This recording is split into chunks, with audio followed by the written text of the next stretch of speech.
अस्सलाम वालेकुम नाज़रीन, मां आहियां शुएब अली उमरानी ऐं तव्हां ॾिसी रहिया आहियो BR टाइम न्यूज़। सभ खां पहिरियां शामिल कंदासीं हीअ रिपोर्ट। इस्लामाबाद में ॿिनि MNAs जे अॻुवाणीअ में PTI कारकुननि जो सिंध हाउस ते हमिलो। MNA फ़हीम ख़ान ऐं अताउल्ला जी अॻुवाणीअ में पहुतल कारकुन सिंध हाउस जो मरकज़ी गेट तोड़े अंदरि दाख़िल थिया। लोटा खणी पहुतल PTI कारकुन रुकावटूं तोड़े सिंध हाउस पहुता। इस्लामाबाद पुलिस तमाशो ॾिसंदी रही। सूरत हाल ख़राब थियण बैदि पुलिस जो एक्शन। सिंध हाउस में हमले ते मुलविस PTI जे ॿिनि MNAs समेत 12 खां वधीक कारकुन गिरफ़्तार। सिंध हाउस ते हमले बैदि पुलिस पारां गिरफ़्तार कयल ॿिनि MNAs खे वज़ीर आज़म जे ख़ासि मुआविन थाणे ते वठी वियो। शहबाज़ गिल MNA फ़हीम ख़ान ऐं अताउल्ला खे पाण सां गॾु वठी वियो। शहबाज़ गिल चयो आहे त चूंडियल नुमाइंदनि जी ॿोली लॻी रही आहे। हिन भेरे अवाम न्यूट्रल न रहंदो, विच में ईंदो ऐं ॻाल्हाईंदो बि।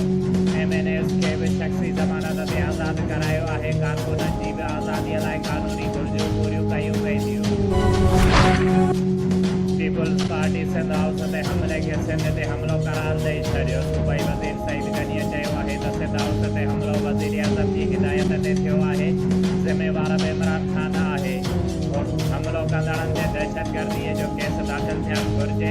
शर्जील मेमण चयो आहे त वफ़ाक़ी हुकूमत सियासी मैदान ते मुक़ाबिलो करण बदिरां दहशतगर्दीअ ते लही आई आहे। हुक्मरान हरकतुनि खां न मुड़िया त असांखे बि वज़ीर आज़म हाउस ॾिठल आहे।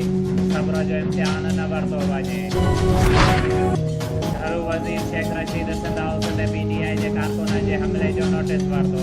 पुलिस खे बि हमिलो कंदड़ ज़िम्मेवारनि खे गिरफ़्तार करण जो हुकुम। वफ़ाक़ी वज़ीर अली ज़ैनी बि सिंध हाउस ते हमले जी मज़म्मत कंदे चयो आहे त हमिलो कंदड़ कारकुननि ख़िलाफ़ पार्टी बि कार्रवाई कंदी।